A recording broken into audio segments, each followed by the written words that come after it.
Hello, folks. Excuse the mosquito guy.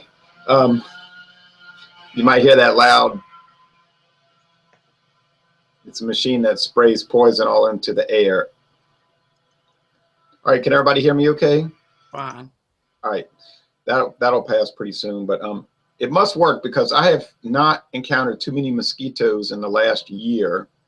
And it's usually a problem in Louisiana, but whatever chemical they're using is really working. Might be bad for us too. Tonight, live on the air, Modelo Especial Chelada. Well, I reviewed this with a friend of mine, Paul, who used to join us every week, but he said the kids would always act up.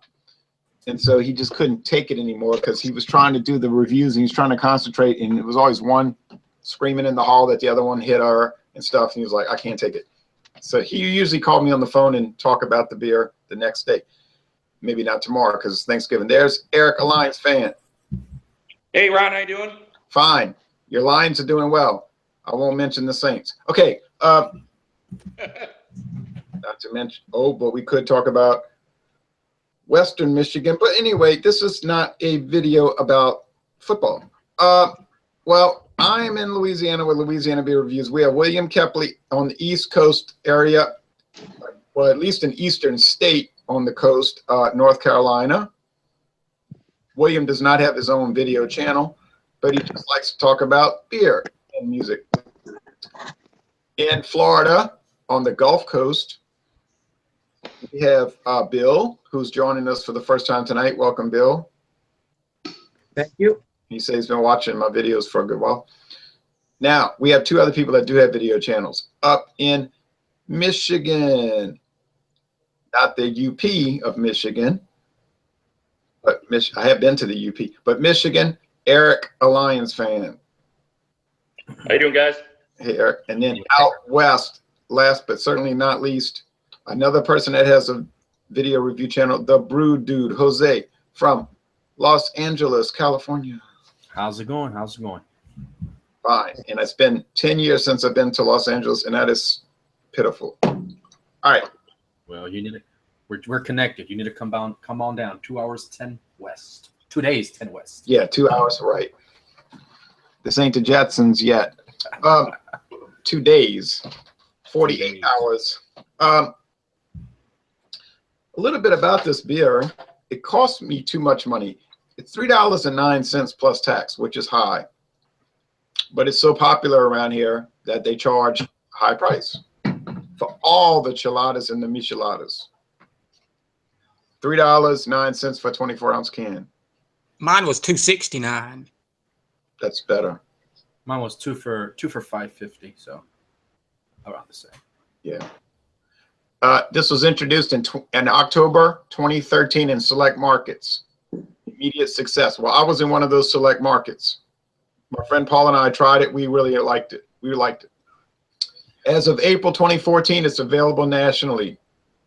Now, they say on their website, it's made with filtered water, malted barley, hops, corn, yeast, tomatoes, lime, and salt. And it is a well-balanced cerveza preparada, carefully crafted to deliver an authentic and refreshing Mexican chelada taste. Has been preferred. Now, they claim it's been preferred over the competition in initial blind taste tests. It was done by C+R Research in December of 2012. An ice-cold Modelo Especial Chelada is perfect for kickstarting your evening, which we're doing, savoring at a barbecue, or enjoying while relaxing at home with friends, which we're doing over the air. 3.5% alcohol, not a high ABV product. 144 calories, that's average. So, enough of the chat.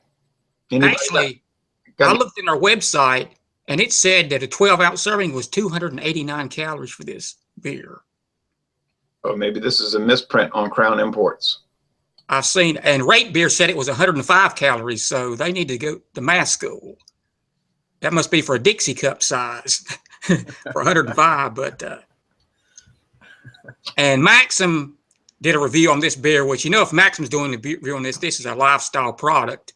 They said the ABV was 2.7, but I would go with it. Oh, yeah, 2.7 by weight. Okay, by weight, okay. But not by volume, okay.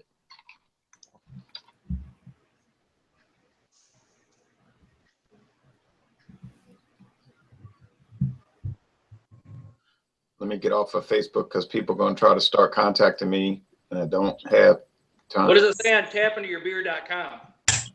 Won't be listed there because Anheuser-Busch is not listed as a product because remember they had to split it because of antitrust laws. Oh. It's an Anheuser-Busch InBev product made in Mexico, but in the United States it's owned by Crown Imports. Is that Constellation Brands? Yes, that's correct. Who's never had this before? I have. Me. I'm not drinking it. What? Oh, I forgot. I'm server, Brian. I'm sorry. I forgot to roll mine. What a mistake. Well, you're supposed to roll it. Roll the bones. I stored it upside down in the fridge, and then I just rotated it through. It's like barbecue, man. You gotta just rotate it throughout the day. So I did not rotate mine. That's a mistake. Mine is going to be more beer oriented, and then the bottom is going to be more tomato. It's bubbly like the Modelo Especial. I see all kinds of chunks as you would expect. Bill McIntosh, you said you never had it? Nope, never had it. And Williams never had it, but the Brew Dudes had it, huh? Oh, I have it probably 2 or 3 times a week. Really? All right, let's dig in. I'm going to check the Modelo Especial website. It's extremely popular, man. Oh yeah. Anheuser-Busch InBev is killing off a lot of their, their underperforming brands,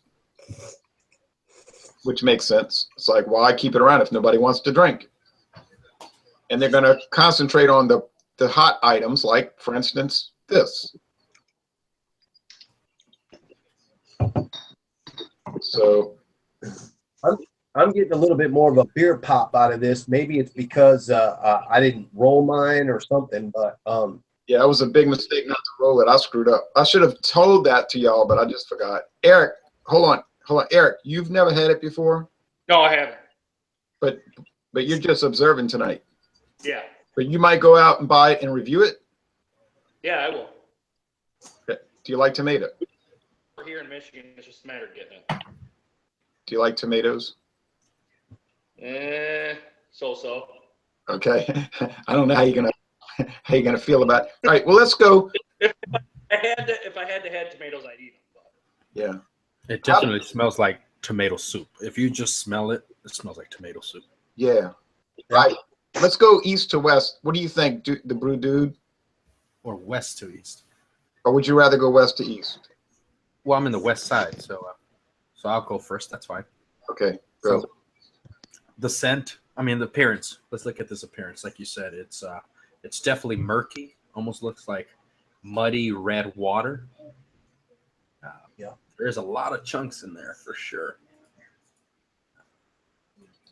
That's really, really it. Copperish, reddish, brown. I'm getting in mine. Basically, like if you dump tomato juice in beer. In beer, exactly. Maybe they have the calories on the side of the can. Don't see that. I believe that it's probably more than 144. It says natural flavors, artificial flavors, and sweeteners, and certified. Yeah, and certified colors. Oh boy, oh boy. The Modelo USA website said $2.89 for 12-ounce serving. So that's what I based mine on. The Modelo USA, well, we'll go with that. Yeah. It does have it says, if any questions, modelousa.com on the side of it. So, yeah. So I think that's probably the more. Well, I'm seeing the same color as you. Now let's see what let's go out east. Bill and William in the Eastern time zone. What do y'all think about the appearance? I've got plenty of particulate, plenty of things floating in mine as well, but and no head whatsoever at all. No, you'll never get that in these kind of concoctions. Uh-oh. Eric dropped off. Eric, you can come back and comment. All right. If you drink down a little bit, I mean, you can just stir it up a little bit while it's in there and pour it in. Like I said, you're not gonna get a lot of head. That tomato juice salt is just gonna dissipate that. Also, you don't have to worry about. That's okay, Eric. If you had to drop, glad you dropped it. What's that? Ooh, ooh sound? Okay. So let's go with the aroma. Back to the brew dude. If anybody's got Facebook open, try to mute it. Mute that tab because we'll have those chimes going on the whole time. We don't need that. All I'm getting is tomato soup with almost like just a slight bit of citrus, and that's it, like lime almost. Yeah, that's all I'm getting. I'm not even getting too much beer. I was rotating mine throughout the night and throughout the day, so mine is just tomato juice. Tomato sauce. That's all I'm getting. You got it major mixed. Yeah, I'm gonna go. I'll be back, and I want to hear what the other two guys, Bill and William, say about the aroma. Have you guys had this before? I haven't. I never have. No. Oh, okay. And you just taste it right now, though, huh? Yeah, it's we have it out here regularly. I usually pair it with some like seafood. I'd never even paid any attention to it in the beer coolers at the stores. Yeah, it was just a product that I just fly by it. But once I started to do this, I did a little research on it. So I sort of did a crash course. And I know fairly much about it right now. But yeah, I take issue with the certified color and natural flavors and artificial flavors. That just kind of bugs me. Like I was drinking this wine. The wine tasted fine. You know, there's nothing wrong with the flavor, but I was like, why can't you just make it natural? But apparently, if it was all natural, it would taste bad. I don't know. The thing about it is to get all these colors. You just add tomato juice to the beer, so I don't know why they had to put all that artificial colors and weird stuff. But maybe one day we could do an experiment where we take just some pure, like Mott's tomato juice, and mix it in with a beer like Modelo Especial and see how it turns out. And then, add salt, add a little lime juice, and then see what happens. See if it's really dissimilar from this or if it's quite similar, huh? Yeah. Think that's a good idea? I think it's a great idea. Yeah. All right. Well, let's go with the flavors. So you go first, the brew dude, and then I'll go because I've had it, and then we'll let the two new guys talk about it more extensively. Well, flavor. First sip is, I don't get any beer right off the bat, but I do get salt. I get slight salty tomato juice. And then mid-range or so, I get a little bit of bubbles from the carbonation that it once had. And then it ends salty, tomatoey, and slight citrusy. Beer, like I said, it's almost to a point where it's almost not even a flavor here, but it's more of an aroma. I get the beer aroma with the tomato rather than the taste because the salt just overwhelms it. I get a slight smokiness though, like whether it's like the tomato, smoky tomato or something, or whatever powder they used in there. I get just a tiny bit of smokiness. But other than that, that's pretty much it. Yeah, I'm getting the same thing. I'm getting that strong saltiness. And, they have those beers, those Goza beers, which have the salt. And I didn't really like those too much. But this one, it's okay because, when you eat tomato soup, it's kind of salty and it seems appropriate. Like if you had Campbell's tomato soup. Lime, it's muted. It's there. The beer flavor, it's muted. It's there. So it's like the salt takes the forefront. The tomatoes come right up behind it, the tomato juice, and then the beer and the other things come into play later. I think this would go very well, interestingly, with maybe unsalted soda crackers, right? The unsalted saltines, because you already got the salt in the beer. Maybe a little cheese, like I have some Swiss, yep, I have some Swiss cheese in the fridge. That would go well with this. And like you said, and maybe some sardines on the crackers. That's what I was gonna say. I've had it with sardines. Just get a can of sardines, put some tomatoes, some chopped onion, a little chili, with some saltless crackers. I've had it with that. Yeah. Okay. Now, so the body. Well, it depends on how well you shake it. I think the body's going to be kind of heavy. Mine, I didn't rotate it well enough. When I drink this down, I'm going to go pour the rest, and I think it'll get more intensely red. But Bill and William, what do y'all think about the flavor? So I don't know. I did roll mine about 5 or 6 times. When I poured it out, it had a very uniform color. So I think I got a pretty representative sample here. The first thing that hit me was the saltiness of it. Followed by the tomato, which has a little of a roasted flavor to it, maybe like when you grill out with tomatoes, a little grilled flavor to it. And then the citrus element. I can't pinpoint myself the lime, but it does have a citrusy character to it. And those are the main, I'd had a Gose once before, mainly because it was a Uinka brewery and it had a motorcycle on the can, so I bought it in Total Wine Store. And this to me tastes much saltier than the Gose. The salt hits you right away it's like a malt liquor punch, the salt right away. So that's what dominated the taste for me to begin with. Okay. What about you, Bill? Yeah, I agree. It's definitely the saltiness is what you pick up first. Started as I'm drinking down through the can now, and pouring a little more into the glass. It's getting way dark. So that clearly I didn't mix it well enough. But personally, I like all the components of it, and going together, I think it's pretty tasty. But I could use a little bit more pop of alcohol in it. I think would cut through some of these other tones that we're picking up.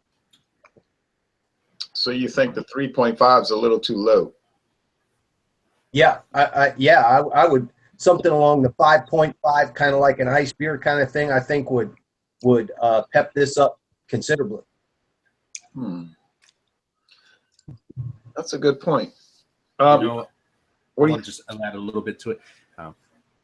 When we've drank it in the past, is usually we drink it when we have a rough night of drinking. Say we drank a little bit too much on Saturday, and we woke up early and we were going to go eat some seafood or something, and we ordered one. We would order something like this, a different rendition, but it's a tomato-based beer, and they add their spices, they add their chili sauce, they add their lime, and it would be a beer to kind of like the hair of the dog, to mellow out the night's drinking to try to cure it, the hangover. So that's kind of. So that's why it's got the relatively low ABV, you think? I think I'm not sure why Modelo's inspiration was, but that's what we would do. We'd get a light beer just to get enough alcohol to relax you and then smooth it out for the day. Okay. Now we got Reviewing Under Influence joining us, Jordan up there in Canada. Hey, welcome, man. Good day. How you guys doing? Fine. Good evening. Hey, the brew dude, Jose, do you think I see this at the gas stations, whatever, do you think a lot of people are coming into a place like that at like 6 in the morning on a Sunday morning and feeling kind of run down from maybe going a little too overboard that night before, and they're buying it and they're drinking it before they go to like Huddle House or Waffle House or something? I'm Hispanic, grew up in a Hispanic family household. We never bought the pre-mixed stuff, right? We always mixed it ourselves. So we already had in our fridge a light beer, something like, even though it's called Corona Extra, we'd have something Corona Extra or Modelo or Tecate. And then we had our Clamato, right? Or whatever rendition of tomato juice that we would just cut off in a can, or whatever the case was. And we just mix it at home before going out. When these came out in the market, it was almost to a point where it was like, wow, okay, you don't have to do all the mixing now, and you just buy it. So I think people usually already, with advanced notice, they knew they were probably going to have a hard night drinking, so they'd probably already have it in the fridge ready for tomorrow, almost having like cough syrup in your cupboard, or having a having a stomach acid for a rough night at the wing spot. So would they buy it at 6 in the morning, 7 in the morning? Probably. It's almost like a medicine at that point. It's like, I need to go pick up my remedy. And so you think Anheuser-Busch InBev said, look, I think they capitalized on it. I'm speculating, why don't we make a premix and people might buy it? I think they capitalized on it. They knew that this is such a popular thing. Why not already have it made, use our product, and they get the same remedy out of it. And the sales seem pretty strong for all of these. Oh, yeah. And I know there's a Tecate Michelada out, which uses, I think, paprika. That's an interesting thing to look at, because that paprika really gives it a different flavor.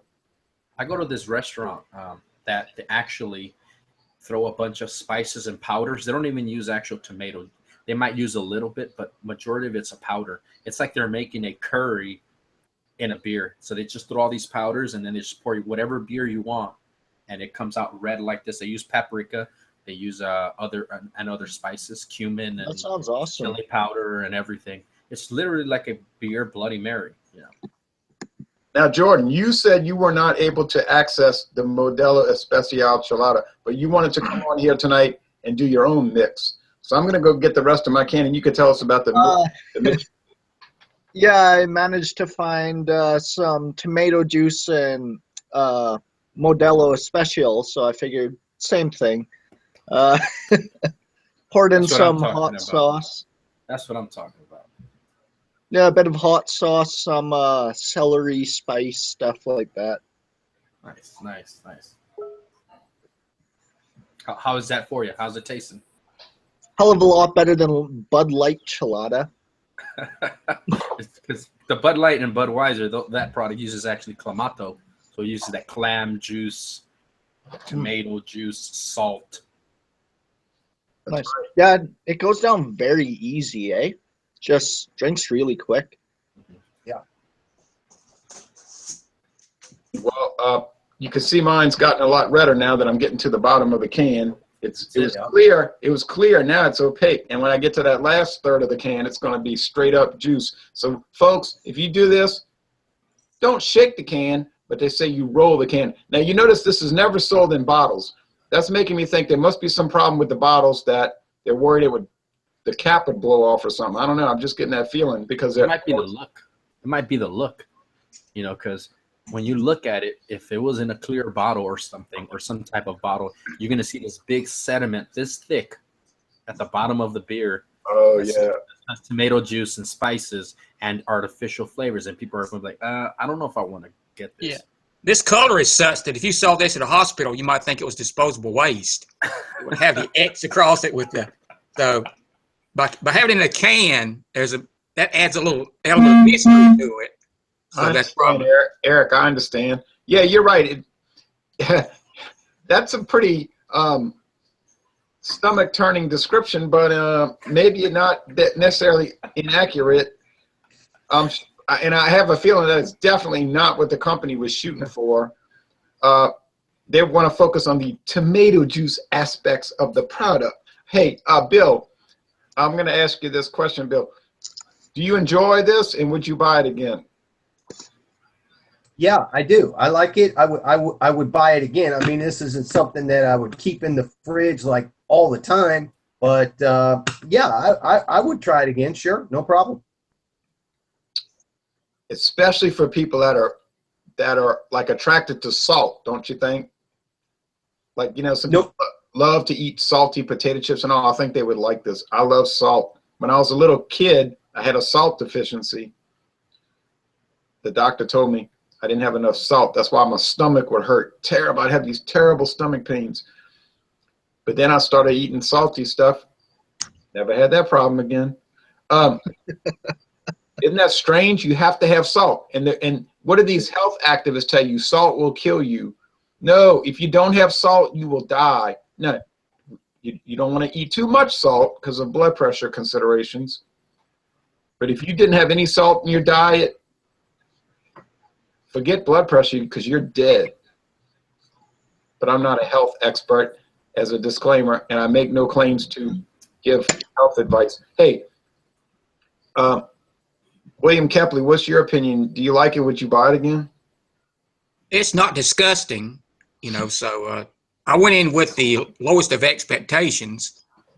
As far as buying it again, probably not. I'm not a volume drinker, so where this would slot into where I drink beer, I would like to have a little more beer element in it. So, but it's fine. And if somebody handed me one anytime, I would drink it with no hesitation. But as far as slotting it in as probably not. Because you got too many other things you want to tackle. I've been on a 6-month project with hidden brands, obscure brands, legacy beers, sort of fixated on that. And as time goes by, when you start, you know, getting more into craft things, occasionally maybe with this, but as of now, probably not. Okay, that's fair. Now, the Brew Dude, that question is redundant because you already said you drank it 2 or 3 times a week. I have the other ones. I have the other InBev models right in my fridge right now. You have the, what you're saying, you have the Budweiser Clamato Chelada. And You have the Bud Light. Budweiser Clamato Chelada Picante. I don't have the Picante, but I have the Bud Light and Budweiser Cheladas. And do you have the Bud Light Chelada I don't have the Clamato Chelada y Limon? I don't have the renditions of the Picante or Limon, but I have just the basic ones. Because I have those all scheduled to look at. Oh yeah. Oh, I'm gonna get them. Because this is what I have lined up, people. That's why we're probably not going to have too many people hanging out with us in the next month, because they're going to be like, I'm not going to drink that garbage. I can understand, you know, I can understand the attitude, because some people are just like repelled by tomatoes. They just. Oh, I enjoy it. I know you do. There's stuff like that. And don't even mention clam juice, because then they start to, you know, retch. But which I don't understand, because, you know, seafood, tomatoes, beer, salt. It seems to work to me. Okay. We got the Budweiser Clamato Chelada on December 7th for Harbor Day. Bud Light Clamato Chelada on the next week. Then we got Clamato Chelada Picante. And then I guess we'll have to do the Limon one day in, oh yeah, I already have it written down. January 4th, Bud Light Clamato Chelada y Limon. You should add, you know how you talked about earlier, you should add Tecate Michelada. making your own chelada. And we could do that the week after. We could make our own. So let's say January 11th, we got the Tecate Michelada with the paprika. And it's like people say, you're going too far, you're going mad, you're going overboard. You cannot do cheladas every week. I'm pretty sure we can do it, but we may not have any audience. But we kind of do this for our own, like William said, our own fixation. And it's like people can share in our sickness or they can ignore it.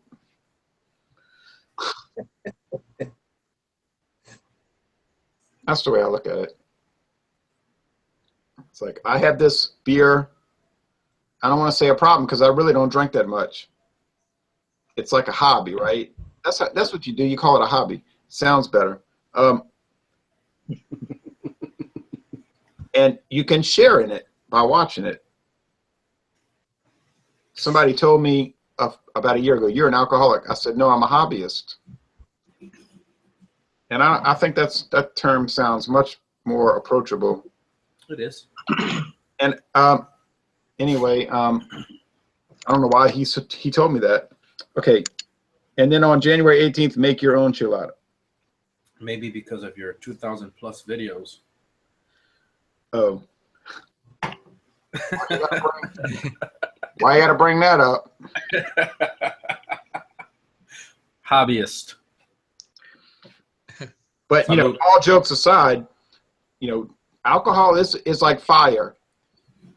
what I mean by that is alcohol is like fire. Fire is useful, but yet at the same time dangerous, right? That's true. Yeah, We use yeah. fire to cook. We use fire for heating a house, but you can burn your house down with it. You can burn yourself with it. Alcohol, it's enjoyable. It can be a hobby. You can have a good time. We can make these videos. We can hang out. We can talk about it, examine it, whatever, have a good time. But then I've seen other people, and in their case, it's not a hobby. It's a disastrous and tragic life problem, right? So Yeah, I mean, you don't want to make light of it, really. You know, and it can be to any other thing too. You know, some people just eat too much, or others. There's many other things that people either abuse. You know, there's hobbyists and then there's abuse. Right. And drinking alcohol as on its own merits is a neutral thing. It's mostly neutral. It's it can be good or it can be done badly. That's what I mean by neutral. The product itself is neither good nor bad. It's simply it's a food product. Yep.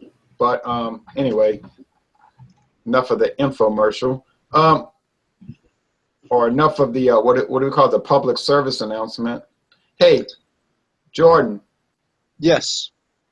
You think you might join us for some more of these little concoction videos? I'll try to find them. I usually wouldn't buy stuff like that, but you know, it's always fun to just try something new, something different. I really think so. And I'm starting to come around to it as well. Like I hated Bud Chelada and stuff like that, but it's actually pretty tasty. Some of them can be, anyhow. Mm-hmm. You never tried the Tecate Michelada, I'm imagining. I don't think we can get it up here. Yeah, that's a pretty distinctive one. It's when I first bought it in 2014, it was only sold in Mexico. And I bought it in Mexico, and I brought it back, and people were like, wow, where did you find this? It's so amazing. And then I'm guessing that Heineken International watched my video, and they said, okay, he did the video, he brought the beer back from Mexico, we have to make this happen in America. And then suddenly it was all over the US. You should get a royalty. No, I don't get a royalty, but at least I know these videos are impactful, such as my fantasy. Hey, you're saying you're crazy. No one is going to change their distribution stratagems because of your videos. I understand that, but if you're going to have a fantasy, you may as well go large with it. Hey, Jordan, you look like you're drinking something more exquisite than what we're fooling with tonight. Yeah, I got a couple beers lined up for some hockey later. Stone's Coco Vesa. Yeah, I've seen that. I've never had it. It's really good. I think you'd like it. It's a spice stout. It's cocoa, coffee, pasilla peppers, vanilla, cinnamon, nutmeg. Damn. Really good. It tastes kind of like mole, Nice. some sort of like fudge, stuff like that. Wow. Really good. Jordan, by the way, And some reviewing homebrew. he's always drinking the most exotic and fabulous beers. Your income streams must be impressive. Hey, what were you going to show me? No, I just eat very little. No, no. That's how you can buy a lot of beer, folks. Don't eat and just buy beer. Okay. Well, Jordan couldn't. Go like the monks. Jordan couldn't Go like find the that monks in Belgium. He couldn't Sorry? find that Modelo Chelada, but he actually made his own. And he was when you went down and grabbed your other rest of your beer. He was talking about how he made his own. So, Jordan, I nice could job, hear him. man. I could hear him. I was right there in the kitchen. I could hear what he said. Oh, okay. In fact, before we did the video, he told me that that's what he was going to do when he came on. He was going to make one. Yeah. And I said, of It looked course. good. Well, okay, so we looked at this salty tomato-based beer with artificial coloring and flavoring, which I take great exception to. So if you're hearing me, Grupo Modelo, we want you to make a purified version. Okay, so I'm expecting in about a month there's going to be a Modelo Especial Chelada au Natural. Unplugged. Yeah, unplugged With 7-day shelf life.